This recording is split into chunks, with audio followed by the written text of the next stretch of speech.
Buenas tardes, señor presidente. Una pregunta en inglés, si puede ser. Sí, claro, en inglés no hay problema. Thank you. I don't think anybody could suggest that you haven't changed the face of security in El Salvador over the past 5 years. But my question is really about where things go forward from here, and specifically in terms of the thousands who are believed to have, by human rights organisations, to have no discernible link to gang crime, who have been swept up in the dragnet of arrest. Specifically, I've got a case that I've been looking at of a young man called Jose Mata Alvarado, and I can pass obviously on all the details to your team. His mother was bringing food to the prison where he was at. It turns out he'd been moved to the Secot some weeks, months in fact, earlier, while she was faithfully bringing food to the prison. Seems like he's completely lost in the system, and there are 2 órdenes de liberación in his name, one as recently as June last year, and yet he's simply not been released, even though the 20 days is obviously now 6 months ago, by which time he should have been out. I'm wondering if your intention is to sort of work on the legal side of things, assuming you win today and that you are president for the next 5 years, to start unpicking those sorts of problems and errors in the state of exception. And secondly, if you also plan to only serve 1 more term from here, and if you don't plan to lift term limits altogether. Thank you. Well, it's important to say that every police in the world, because I find this somewhat amusing when they say, oh, but you know, in El Salvador, they arrest people and some of the arrested are innocent. And I'm a little baffled because I wonder if in the UK, all of the arrests are of guilty people, or your police sometimes arrest innocent people. I mean, I bet there will be a percentage of people arrested by UK police, the police of the government that you work for, and they will arrest sometimes innocent people as a mistake or because they had a wrong tip, but they will go to a judicial system. If there were no arrest of innocents if there was one police in the world, one police force, UK, Spain, France, you name it, any country, the US, Canada, any police force that has 0% of margin of error, they only arrest guilty people. Why will you need prosecutors or defense or a justice system? You won't need that because the police is perfect in your country. So every country in the world will have an imperfect police. Now, it is different when you have in countries that promote ethnic cleansing, for example, or they arrest political opponents, or they arrest a minority. But in our case, all of the arrests are made to end the bloodshed that we lived for decades, and we have ended it. Now, did our police made a couple of mistakes? Of course they did. That's why our judicial system has been freed innocent people, and they will free every innocent people that the police has wrongly arrested. And we have already freed 7,000 people. Now, I would assume that the criticism may come from a hypothetical country that doesn't have any arrest of innocents. But I'm sure that in the UK they do plenty arrest of innocent people, and then they are proven innocent in court.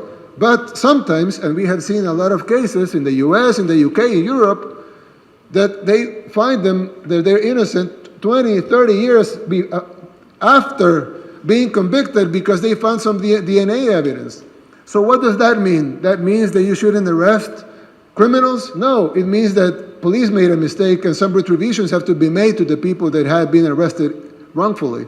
But we don't think, we think it's weird, or we're baffled by the criticism of something that you well know that any police in the world will make, which is a small percentage of innocent people getting in the net.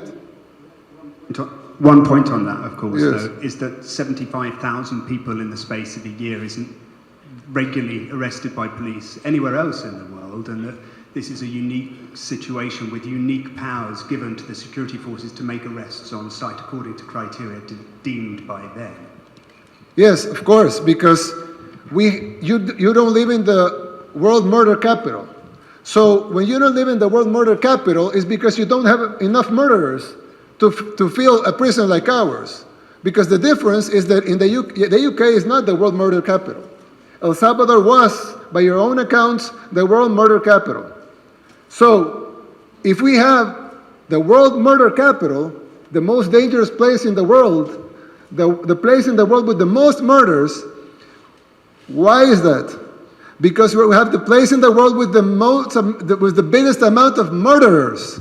So of course, you cannot arrest 70,000 people because you don't have 70,000 murderers because you're not the murder capital of the world. But we did have 70,000 murderers, and that's just a number that coincidentally is the number that we arrested.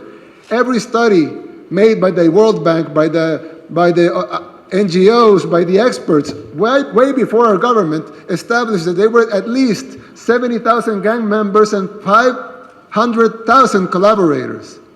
That was established not by our government, but by NGOs, by the experts in the topic. They always said El Salvador has at least 70,000 gang members and 500,000 collaborators. So you would expect that to end that, you would need to arrest 570,000 people. But of course, we want to be careful and don't arrest the lady that probably helped because she thought that she needed to help because her life was in danger. So we're sparing 85% of the tally that the organizations that you finance established way before our government. So why do we have the biggest incarceration rate in the world? Because we changed the murder capital of the world, the world's most dangerous country, into the safest country in the Western Hemisphere. And the only way to do that is to arrest all the murderers. There's no other way to do it. Well, the other way to be to kill all the murderers, but we don't have death penalty, so we have to arrest all the murderers. So you say, why is such a big number? Well, what do you expect? That we arrest 100 people and we leave 69,900 gang members in the streets and suddenly the murder rate will drop?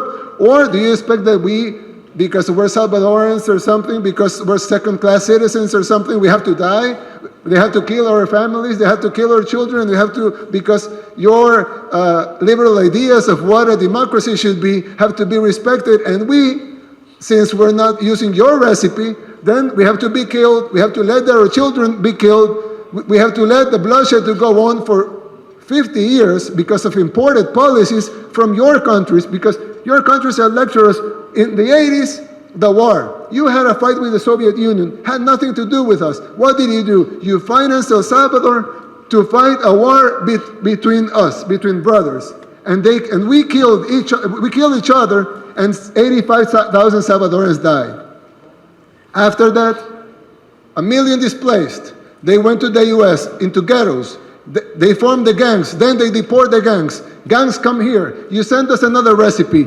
Law to don't arrest minors. Okay, but all the gang members were minors at the time. So gangs grew, and then they terrorized the country. They started killing people, and we became the murder capital of the world. Nobody could solve it. We took the recipes from the OAS, we took the recipes from the UN, we took the recipes from the European Union, we took the recipes from the United States. None of the recipes worked. More bloodshed, more people were dying. So what do? Okay, we do something and we save people. And now we're the safest country in the Western Hemisphere. But suddenly something's bad. Oh, but you shouldn't do that. You should do what I think you should do. Why?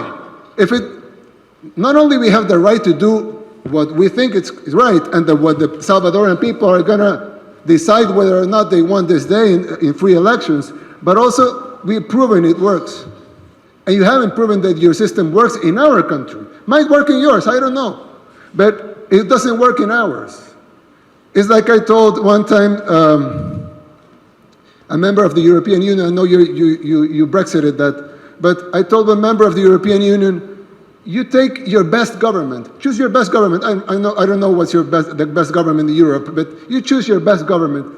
Same people, same talent, same experts, same will to do things the right way. You take your best government and you put him to govern Afghanistan and tell them, okay, you govern Afghanistan the same way you govern this European country.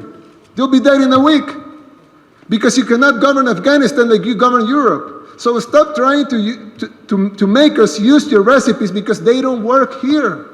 You have your own system. We don't tell you that you shouldn't have a monarchy. I mean, we're fine with your monarchy. We love your monarchy. It's fine. But we don't say, oh, you shouldn't have a monarchy and you shouldn't have hereditary titles. Why? Because it's your country. You can do whatever you want with it. But suddenly, we have to do what you want to do with our country. So, what I'm gonna finish the question is that this has been proven by all of you and by all independent sources. El Salvador was turned from the most dangerous place in the world to the safest in the Western Hemisphere. That's not a small feat, and that's not done easily. And nobody in the world has ever done it before, so fast and so clean like we have done it here, with no civilian casualties. So, I don't know. I know it's different. I know the numbers from the UK and ours will be different for maybe a couple of decades. But we're doing our best here, and we're really trying, and the Salvadoran people today are going to vote freely in free and fair elections and in full democracy and choose their own path. Thank you.